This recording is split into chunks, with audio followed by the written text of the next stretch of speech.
Hello friends, welcome to our channel computer with doctor Renu.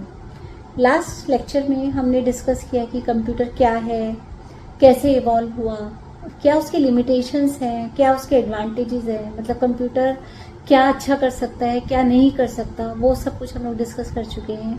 Computer कितने type का होता है, तो अगर आपने वो वीडियो नहीं देखी है तो आप वहाँ जाइए पहले और वो वाली वीडियो देखकर आइए।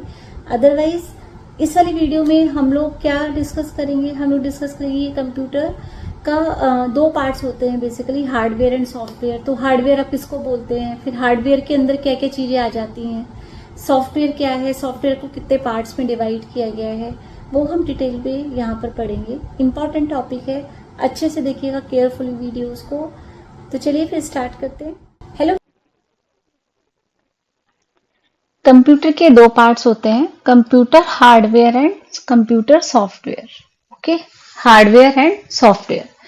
तो हार्डवेयर क्या चीज है, देखो क्वेश्चन कैसे आएगा कि कंपोनेंट्स बताइए कंप्यूटर के कितने हैं। तो कंप्यूटर के कंपोनेंट्स, ये कंप्यूटर किन किन चीजों से मिलके बना है, या कंप्यूटर के दो मुख्य घटक बताइए। तो एक होता है हार्डवेयर और दूसरा होता है सॉफ्टवेयर। तो हार्डवेयर आप किसको बोलेंगे, देखो भौतिक उपकरण जिन्हें देखा और छुआ जा सकता है। आप किसको टच कर सकते हो, जैसे जो आपका फोन है आपके हाथ में, अगर कंप्यूटर नहीं भी है तो फोन तो होगा, फोन नहीं भी है तो कोई कोई भी डिवाइस जिसको कि आप टच कर सकते हो, तो वो आपका हार्डवेयर है, वो वाला पार्ट हार्डवेयर है। अभी हम डिटेल में पढ़ेंगे कि क्या हार्डवेयर होता है।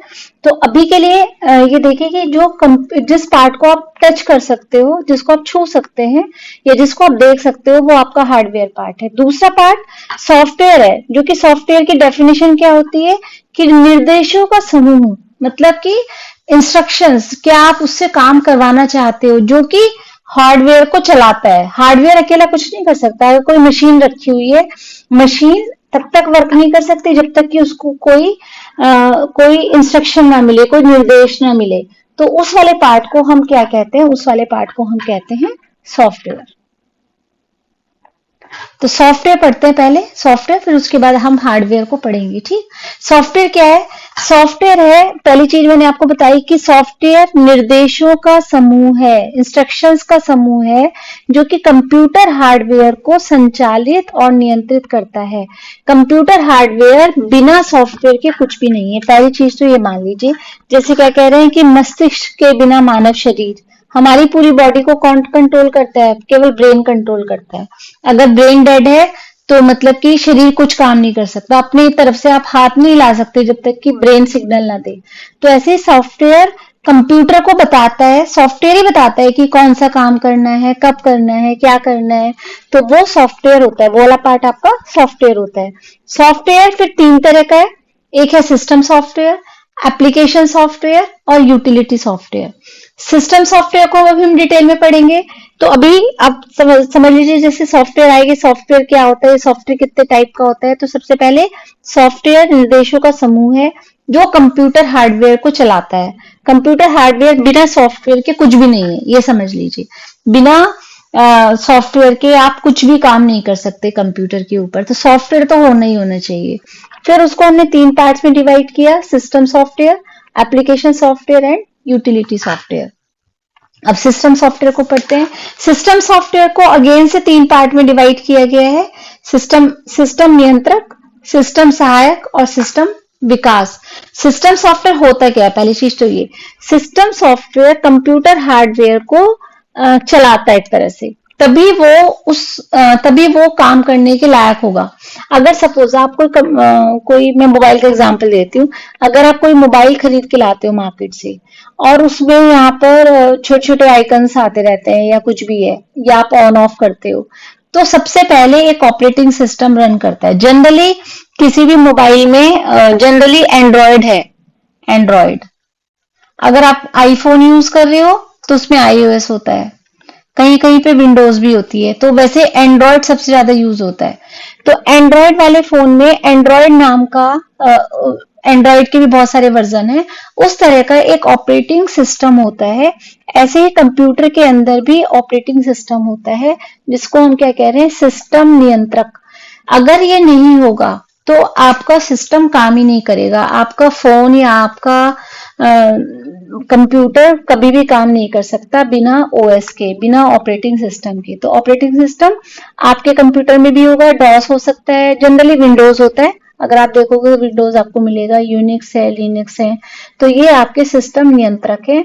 इन्हीं से सिस्टम नियंत्रित होगा और इसके बिना कभी भी कुछ नहीं हो सकता, कभी भी आप किसी कंप्यूटर पे काम नहीं कर सकते। तो सबसे इंपॉर्टेंट पार्ट ये हुआ सिस्टम नियंत्रक, ओके, ऑपरेटिंग सिस्टम। उसके बाद क्या आता है, जो सिस्टम को हेल्प करता है कुछ करने में, तो सिस्टम सहायक, क्या हेल्प करने में, आपने अगर नाम सुना है एंटीवायरस का या डीबगर का। एंटीवायरस क्या होता है, देखो हम लोग कभी बार सुनते हैं ना कि वायरस आ गया किसी सिस्टम में, तो वायरस आने का मतलब क्या है कि वो ठीक से काम नहीं करेगा फिर सिस्टम आपका। तो जनरली सिस्टम के अंदर, मतलब कंप्यूटर के अंदर हम एक सॉफ्टवेयर डाल के रखते हैं जिसका नाम एंटीवायरस है, एंटी वायरस का एंटी एक तरह से। तो अगर आपका वहां पर एंटीवायरस डला होगा तो उस केस में अगर वायरस स्ट्राइक करेगा, वायरस अंदर आना चाहेगा, तो एंटीवायरस उसे आने नहीं देगा, ठीक।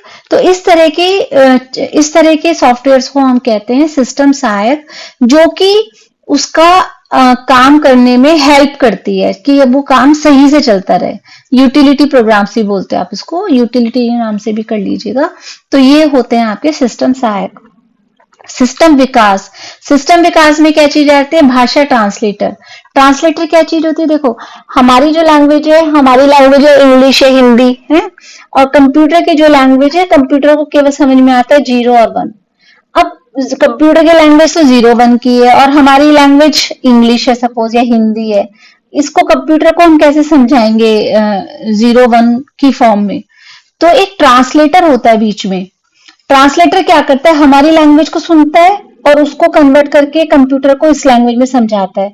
फिर कंप्यूटर जब आंसर देगा तो ऐसे वो सुनेगा और उसको कन्वर्ट करके हमें इंग्लिश या हिंदी में आंसर देगा। हम भी तो 0 1 की फॉर्म में नहीं समझ सकते ना। ऐसे समझ लीजिए कि जैसे आपको तो हिंदी आती है, केवल आप ही हो, और मुझे सपोज तमिल आती है, तो क्या हम दोनों आपस में कम्युनिकेट कर सकते हैं? हम दोनों नहीं कर सकते। हमें बीच में एक मीडिएटर की जरूरत होगी, ट्रांसलेटर की जरूरत होगी, जो हिंदी को पहले कन्वर्ट करेगा तमिल में, मुझे बताएगा, तमिल को कन्वर्ट करेगा हिंदी में, और फिर उसके बाद वो आपको बताएगा। तो तब हम कम्युनिकेट कर सकते हैं। तो इस तरह के सॉफ्टवेयर्स को हम कहते हैं भाषा ट्रांसलेटर या लैंग्वेज ट्रांसलेटर, ट्रांसलेट जो करता है, और ये हेल्प करते हैं सिस्टम की। तो ये आ जाते हैं इस कैटेगरी में सिस्टम विकास। मोटे मोटे तौर पर सिस्टम सॉफ्टवेयर क्या होता है, जो कि सिस्टम को यूज करने के लिए, सिस्टम को मैनेज करने के लिए, सिस्टम पे काम करने के लिए जरूरी होते हैं ये वाले सॉफ्टवेयर। इनके बिना सिस्टम पे काम नहीं हो सकता। इनको 3 कैटेगरी में डिवाइड किया गया है, सिस्टम नियंत्रक, सिस्टम सहायक एंड सिस्टम विकास। तो ये हुआ आपका सिस्टम सॉफ्टवेयर। अब हम पढ़ते हैं एप्लीकेशन सॉफ्टवेयर। एप्लीकेशन सॉफ्टवेयर क्या हुए, एप्लीकेशन सॉफ्टवेयर जो कि पर्टिकुलर काम के लिए बनाए जाते हैं। पर्टिकुलर काम के लिए मतलब जैसे आप कहते हो ना कि ये वाली ऐप डाल लो, अगर आपने डाला कोई ऐप डाली स्नैपचैट, तो आप वो वाला काम कर पाओगे। अगर आपने कुछ फोटोशॉप डाला तो आप फोटो को एडिट कर पाएंगे। अगर आपने कुछ लिखने वाला ऐप डाली तो आप उस पर राइट कर पाओगे, कुछ भी टाइप कर सकते हो या कुछ भी कर सकते हैं। तो ऐप वाली चीजें ये हैं, एप्लीकेशन, ऐप से मिलके बना हुआ है, उसी की फुल फॉर्म है ऐप की एप्लीकेशन। तो एप्लीकेशन सॉफ्टवेयर होते हैं जो पर्टिकुलर विशेष काम के लिए यूज होते हैं, एक पर्टिकुलर काम के लिए यूज होते हैं। इसमें इंपॉर्टेंट क्या है कंप्यूटर की, उसमें वर्ड प्रोसेसर, वर्ड मतलब कि जहां पर लिखा जा सकता है, जब भी आपको कुछ टाइप करना है, लेटर टाइपिंग करनी है, तो वर्ड प्रोसेसर यूज होते हैं। स्प्रेडशीट में जनरली कैलकुलेशन होती है, एक्सेल वगैरह इसमें आ जाता है। जब भी कभी हमें कुछ बिजनेस से रिलेटेड इसके अंदर ऐसी स्प्रेडशीट बनी होती है इस तरह की, और उसके अंदर सेल्स होती है, सेल्स के अंदर आप कुछ टाइप करते हो तो कैलकुलेशन भी अपने आप हो जाती है। ये स्प्रेडशीट है। प्रेजेंटेशन के सॉफ्टवेयर्स भी होते हैं, ग्राफिक्स के सॉफ्टवेयर्स भी होते हैं, जहां पर आप कुछ ग्राफिक्स से रिलेटेड मतलब कुछ इमेजेस से रिलेटेड काम कर सकते हैं। डेटाबेस में डेटा स्टोर कर सकते हो। ये पावर पॉइंट में मैंने ये वाली जो वीडियोस बनाई ये जो पीपीटी बनाई है ये सारी पावर पॉइंट में बनाई है। कॉरल ड्रॉ होता है इमेजेस के लिए। तो बहुत सारे एप्लीकेशन सॉफ्टवेयर्स हैं जो कि अलग अलग सॉफ्टवेयर अलग अलग प्रॉब्लम को लेके बने हुए हैं, अलग अलग प्रॉब्लम के लिए बने हैं। सपोज आपको फिटनेस आपको पसंद है तो आप हेल्थ से रिलेटेड कोई ऐप डाउनलोड कर लेते हो अपने उसमें। अगर आप कुछ हेल्दी खाना खाना चाहते हो तो हेल्थ से रिलेटेड आप कोई ऐप डाउनलोड कर सकते हैं। तो ये पर्टिकुलर किसी एक काम के लिए बनाई जाती है। इसके अलावा जैसे रेलवे आरक्षण, जो रेलवे का रिजर्वेशन सिस्टम है उसकी भी एक ऐप है, बैंकिंग सॉफ्टवेयर की भी है, होटल मैनेजमेंट की भी है, हर एक चीज की। तो बहुत सारे गेम्स हैं उनकी भी एप्स, जब तक आप डाउनलोड नहीं करेंगे तब तक आप उस ऐप पे वर्क नहीं कर सकते। लेकिन आप अगर आपके पास वो ऐप नहीं है तो आप पूरे सिस्टम पे तो काम कर सकते हो, लेकिन वो उस ऐप पे तो तभी काम करेगी जब पहले आपको उसकी ऐप को डाउनलोड करना पड़ेगा। ओके, नेक्स्ट फिर आता है यूटिलिटी। यूटिलिटी हमने जो भी पढ़ा था, यूटिलिटी वो सॉफ्टवेयर उसके लिए ही है, सिस्टम सॉफ्टवेयर में आ जाती है, जो कि आपके उसमें हेल्प करता है। यूटिलिटी प्रोग्राम कंप्यूटर सिस्टम की देखभाल में हेल्प करता है। एग्जाम्पल हम ले चुके हैं पहले, एंटीवायरस है, या कोई आपका बार बार बैकअप लेता रहता है, जिससे कि कभी अगर सिस्टम करप्ट हुआ तो जितना जहां तक भी आपने बैकअप लिया है वो सारी चीजों को स्टोर कर लेता है, और उसके बाद आप फ्यूचर में अगर आपका सिस्टम करप्ट भी हो जाए तब भी आप उसको देख सकते हो, क्योंकि उसने बैकअप लिया हुआ था पहले। और भी बहुत सारे एग्जाम्पल हैं। डीफ्रेगमेंटेशन होता है, डीफ्रेगमेंटर होता है मेमोरी को वो करने के लिए। मेमोरी अगर आपकी ठीक होगी तो उससे थोड़ी स्पीड बढ़ जाती है। छोड़ दीजिए उस चीज को अगर नहीं करना चाहते हैं तो, लेकिन बस यूटिलिटी सॉफ्टवेयर को कर लीजिएगा कि यूटिलिटी सॉफ्टवेयर क्या करता है, कंप्यूटर सिस्टम की देखभाल करता है, अनुकूलन करता है, रख रखाव में सहायता करते हैं। तो इस तरह से यूटिलिटी सॉफ्टवेयर्स यूज होते हैं। तो सॉफ्टवेयर पार्ट तो यहीं पे कंप्लीट हो गया। सॉफ्टवेयर पार्ट में देखो एक बार फिर से ले रही हूँ। सॉफ्टवेयर होता क्या है, सॉफ्टवेयर निर्देशों का समूह है जो कंप्यूटर हार्डवेयर को चलाने में काम आता है या नियंत्रण करने में काम आता है। तीन तरह का है, system software, application software, utility software. System software वो है जो कि सिस्टम को, मतलब इसके बिना सिस्टम काम ही नहीं कर सकता, उसको हम सिस्टम सॉफ्टवेयर कहते हैं। एप्लीकेशन सॉफ्टवेयर पर्टिकुलर एक एप्लीकेशन के लिए बनती है, मतलब एक चीज के लिए बनती है। अगर आप कुछ राइटिंग सॉफ्टवेयर, राइटिंग का काम करना चाहते हैं, मतलब कुछ लिखने से रिलेटेड है तो आप वर्ड प्रोसेसर डाल लीजिए। फोटो से रिलेटेड है तो जो भी ऐप आपको पता है, स्नैपचैट आपको पता है, या आपको हेल्थ से रिलेटेड अगर आप कुछ स्टोर करना चाहते हो तो वो वाली ऐप आपको डाउनलोड करनी पड़ेगी। और यूटिलिटी सॉफ्टवेयर उसके रख रखाव में, मतलब उसके लिए हेल्पफुल होता है। अगर आप उसको यूज करोगे, जैसे एंटीवायरस को अगर आप यूज करेंगे तो वायरस नहीं आएगा कभी भी सिस्टम के अंदर। तो इस तरह से ये आपकी यूटिलिटी सॉफ्टवेयर हो जाते हैं। नेक्स्ट टॉपिक आता है फिर हार्डवेयर। देखो हमने शुरू में कहा था कि कंप्यूटर दो पार्ट में मिलकर बना है। कंप्यूटर के दो पार्ट्स हैं, एक है हार्डवेयर और एक है सॉफ्टवेयर। सॉफ्टवेयर हम लोग पढ़ चुके हैं, अब आता है हार्डवेयर पार्ट। हार्डवेयर पार्ट किसको कहते हैं हम? हार्डवेयर पार्ट कहते हैं जिसको कि हम देख सकते हैं, जिसको हम छू सकते हैं, टच कर सकते हैं, वो आपका हार्डवेयर पार्ट है जिसे हम देख और छू सकते हैं। तो हार्डवेयर मिलके किन किन चीजों से मिलके बना है?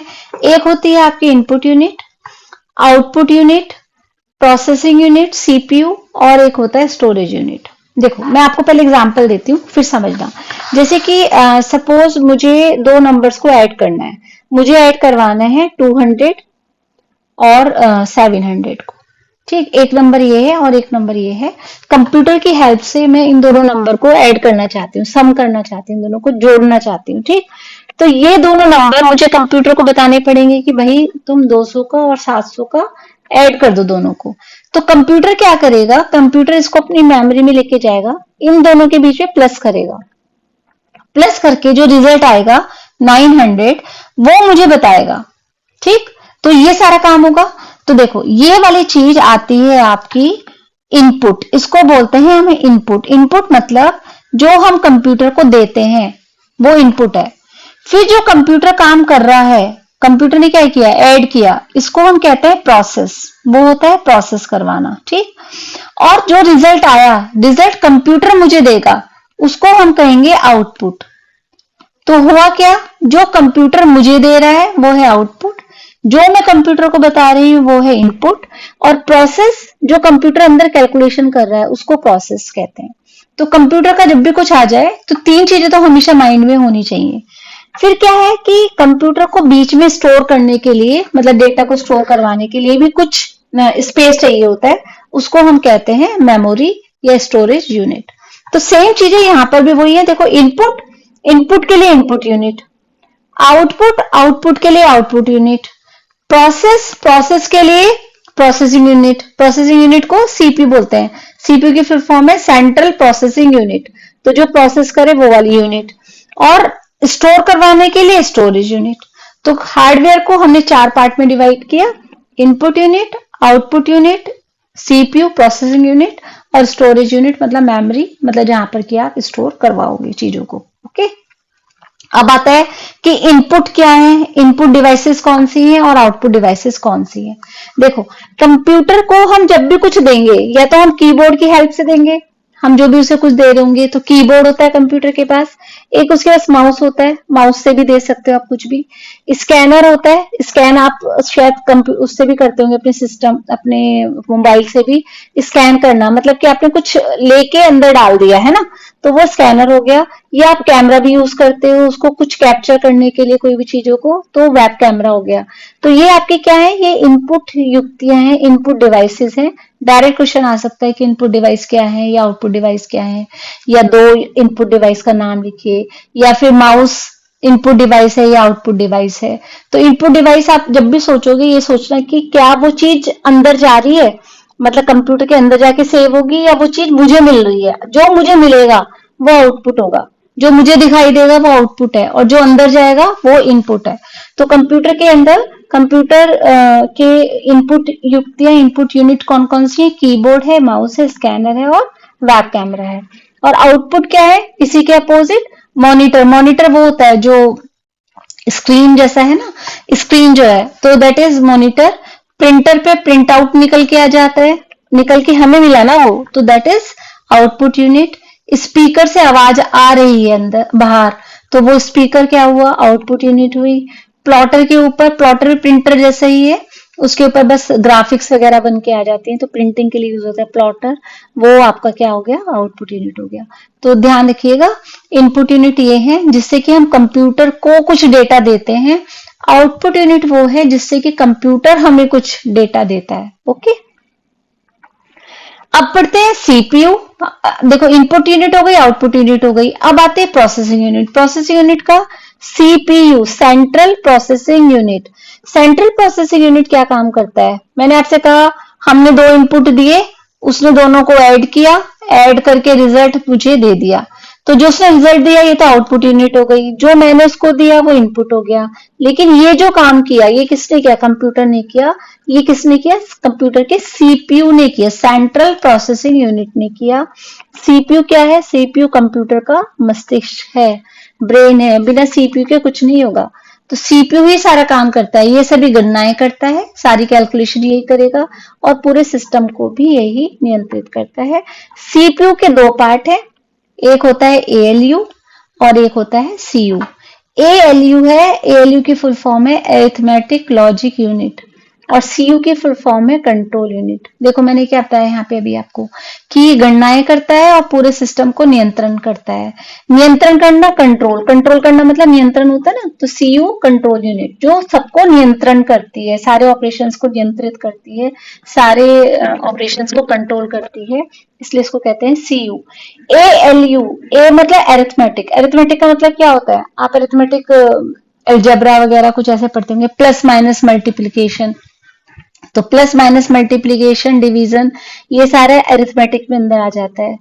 लॉजिकल में क्या आता है, ट्रू और फॉल्स, ये इससे बड़ा है, ये इससे छोटा है, ये लेस देन है, ये ग्रेटर देन है, तो वो सारा, इसलिए इसको हम क्या कहते हैं, अरिथमेटिक लॉजिक यूनिट, जो कि सारी कैलकुलेशन करे और जो लॉजिकल बताए कि ये छोटा, ये बड़ा, इस तरह से कंपैरिजन करे। इसलिए सीपीयू को दो पार्ट्स में डिवाइड किया गया है। देखो पहले तो ये याद कर लेना कि सीपीयू कंप्यूटर का मस्तिष्क है, दो चीजें करता है मेनली, एएलयू और सीयू से मिलकर बनी है, दो चीजों से मिलकर बना है। सीयू का फुल फॉर्म है कंट्रोल यूनिट, जो कि कंट्रोल करने के काम आएगा। एएलयू का फुल फॉर्म है arithmetic and logic unit. Arithmetic का मतलब होता है कैलकुलेशन, तो जो कैलकुलेशन में कैलकुलेशन करे वो आपका एएलयू पार्ट हो गया।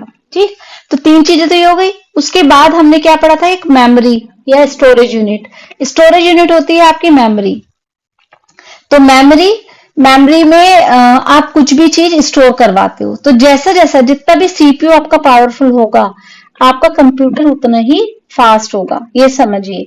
तो जैसे हम कहते हैं ना कि ये बच्चा होशियार है क्योंकि उसका ब्रेन ज्यादा काम कर रहा है, तो वो होशियार है। ऐसा नहीं कि उसके हाथ कुछ लंबे हैं, उसके 6 उंगलियां हैं या 5 उंगली, 5 की जगह 15 उंगलियां हैं, तो वो ज्यादा हो गया, नहीं। तो इनपुट यूनिट और आउटपुट यूनिट से कोई खास फर्क नहीं पड़ता। किससे फर्क पड़ता है? सीपीयू से फर्क पड़ता है। उसका ब्रेन कैसा है। अगर ब्रेन अच्छा है, मतलब कि सीपीयू आपका स्ट्रांग है, तो उस केस में कैलकुलेशन फास्ट होंगी। सीपीयू अगर स्लो है तो कैलकुलेशन स्लो हो जाएंगी। और सीपीयू के क्या पार्ट्स हो जाते हैं? एएलयू, सीयू और एक इंटरनल मेमोरी, आंतरिक मेमोरी, अंदर की तरह अंदर स्टोरेज कराने के लिए उसके पास कुछ स्पेस भी होता है। फिर लास्ट आ जाता है आपका स्टोरेज यूनिट। देखो, इनपुट यूनिट पढ़ लिया हमने, आउटपुट यूनिट पढ़ लिया, प्रोसेसिंग यूनिट पढ़ लिया, अब क्या बचा है? Storage unit. स्टोरेज यूनिट को हम क्या कहते हैं? मेमोरी भी कहते हैं। और ये कितनी तरह की होती है? ये दो तरह की होती है। एक होती है प्राइमरी मेमोरी और एक होती है आपकी सेकेंडरी मेमोरी। प्राइमरी को प्राथमिक मेमोरी और सेकेंडरी को द्वितीयक मेमोरी। तो प्राइमरी मेमोरी आपके कंप्यूटर के अंदर ही होती है, अंदर ही लगी हुई होती है। ये है रैम, रोम। फुल फॉर्म देख लेना, बहुत इंपॉर्टेंट है, 1 मार्क के उससे।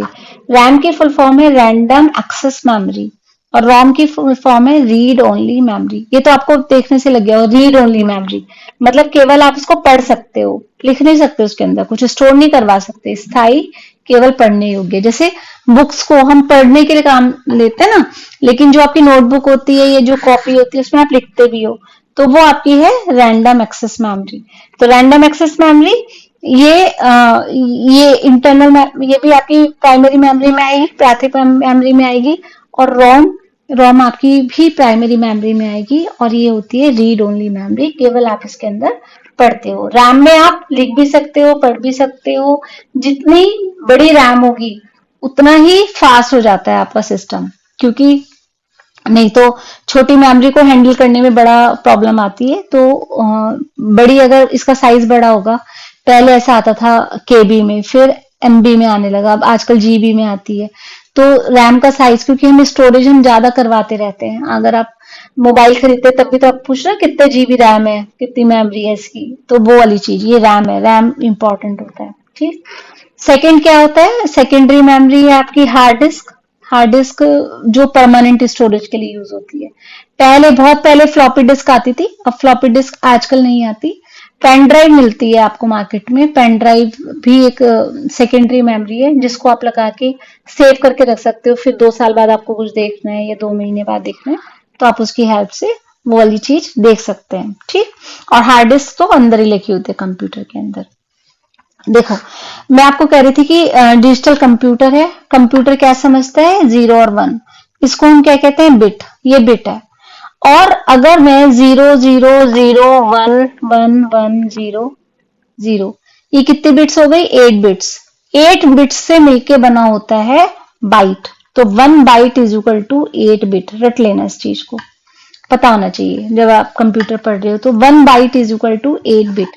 8 बिट से मिलके देखो, 1 2 3 4 5 6 7 8, एक एक सिंगल डिजिट को हम बिट बोलते हैं और 8 बिट से मिलके 1 बाइट बन जाता है। बी का मतलब बाइट है, यहाँ पे बी फॉर बाइट, ठीक। सबसे छोटी यूनिट बी है, फिर केबी है। केबी मतलब किलो बाइट्स। जैसे आप कोई सामान खरीदते हो तो 1 किलो सामान खरीद रहे हो, ऐसे ही। तो एक बाइट मतलब बाइट, बाइट से बड़ी यूनिट क्या हो जाती है? केबी। केबी से बड़ी यूनिट हो जाती है एमबी, मेगा बाइट। एमबी से बड़ी यूनिट हो जाती है जीबी, ठीक। देखो, 1 बाइट इज इक्वल टू होता है 8 बिट्स। और उसके बाद केबी, 1 केबी इज इक्वल टू कितने बाइट्स होंगे? 2⁻10। और ये वाली यूनिट लिखना बी। 2⁻10 का मतलब 1024 होता है। दोनों टर्म में याद कर लेना, हो सकता है कि कभी एमसीक्यू में या वैसे पूछ ले। तो 1 MB इज इक्वल टू ये वाली यूनिट, तो 2⁻10 MB। 1 GB is equal to ये वाली यूनिट, 2⁻10 GB। या फिर सॉरी MB, या फिर आप इसको क्या लिख सकते हो, 2 टू द पावर 10 को 2 टू द पावर 10 का मतलब है 1024 करके देख सकते हो। 2 × 2 × 2 10 टाइम्स अगर करोगे तो इसको मल्टीप्लाई करोगे 2 टू द पावर 10 को, तो ये निकल के आ जाएगा 1024। तो ये यूनिट्स हैं। 1 byte is equal to 8 bit हो जाता है। 1 बाइट के बाद आता है आपका केबी, केबी के बाद एमबी, एमबी के बाद जीबी, और इसमें केवल ऊपर वाली रखनी है। अगर आपसे कोई पूछे कि 1 MB में कितने बाइट्स होंगे, तो 1 MB में बाइट्स बताने आपको ये, तो 1 MB में पहले तो इतने इतने केबी, ठीक, तो 2 टू द पावर 10 केबी, फिर केबी को आप लिखोगे 2 टू द पावर 10 बी, और अगर 2 टू द पावर 10 बी लिख दिया, अब क्या हुआ, ये और ये इन दोनों को मल्टीप्लाई करोगे तो जो भी रिजल्ट आएगा 2 टू द पावर 20 आ जाएगा। इतने बाइट्स होंगे 1 MB में, 2 टू द पावर 20 बाइट्स होंगे। और बिट्स पूछेंगे तो इंटू 8 भी करना पड़ेगा, तभी तो आएगा ना रिजल्ट निकल के। तो ये चीज, तो ये इसकी यूनिट हो जाती है 1 byte is equal to 8 bits. फिर केबी है, और केबी के बाद एमबी है, एमबी के बाद गीगाबाइट जीबी है। हमारे टाइम में केबी में आता था सारा कुछ स्टोरेज यूनिट, और आप लोगों के टाइम में अभी जीबी में आता है। जीबी के बाद भी एक यूनिट है, अगर नहीं पता है तो 1 TB, टीबी होता है। टीबी किसकी फॉर्म है, जीबी की, तो 2 टू द पावर 10 जीबी होता है वो। और भी यूनिट्स तो बहुत सारी है, पर करने की जरूरत नहीं है अभी के लिए, अभी आप इतना ही कर लीजिएगा। ओके, तो आज की क्लास में हम लोगों ने क्या क्या देख लिया। हमने देखा कि सॉफ्टवेयर क्या है, फिर हार्डवेयर क्या है, हार्डवेयर के कौन कौन से पार्ट्स हैं। हार्डवेयर के पार्ट है इनपुट, सीपीयू, स्टोरेज और आउटपुट। सीपीयू क्या चीज होती है, सेंट्रल प्रोसेसिंग यूनिट होती है। कंप्यूटर का मस्तिष्क है, किस चीज से मिलकर बना है, एएलयू, सीयू, और रजिस्टर मतलब इंटरनल मेमोरी, आंतरिक मेमोरी जो लिखा हुआ था वो। और सीपीयू क्या काम करता है, सारी कैलकुलेशन करता है, सारे ऑपरेशंस को नियंत्रित करता है। दूसरा स्टोरेज, स्टोरेज मतलब मेमोरी। मेमोरी को हमने 2 पार्ट में डिवाइड किया, एक तो हुआ प्राइमरी प्राथमिक, और दूसरा हुआ सेकेंडरी द्वितीयक, द्वितीयक वाली। और ये क्या काम करती है, ये स्टोरेज के काम आती है। और कंप्यूटर और हार्डवेयर और सॉफ्टवेयर दोनों एक दूसरे के बिना अधूरे हैं। हार्डवेयर एंड सॉफ्टवेयर मिलकर एक पूर्ण कंप्यूटर सिस्टम बनाते हैं। खाली सॉफ्टवेयर कभी कुछ नहीं कर सकता, कभी खाली हार्डवेयर कुछ नहीं कर सकता। जब दोनों मिलेंगे तभी मिलकर एक कंप्यूटर सिस्टम बनेगा, और उसमें फिर आप वर्क कर सकते हैं। ओके स्टूडेंट्स, आज के वीडियो में हमने एक इम्पॉर्टेंट कंसेप्ट को समझा। आप इस टॉपिक को फिर से रिवाइज करिए, और अगर आपको वीडियो हेल्पफुल लगी है तो आप इसको लाइक करिएगा, सब्सक्राइब करिएगा। अगर आपको कोई भी डाउट है इस पेपर को लेकर या इस टॉपिक को लेकर, तो आप कमेंट बॉक्स में लिख सकते हैं। मैं कोशिश करूंगी जल्दी से जल्दी रिप्लाई करने के लिए। तो चलिए फिर नेक्स्ट क्लास में मिलते हैं एक नए टॉपिक के साथ। Thank you, happy learning.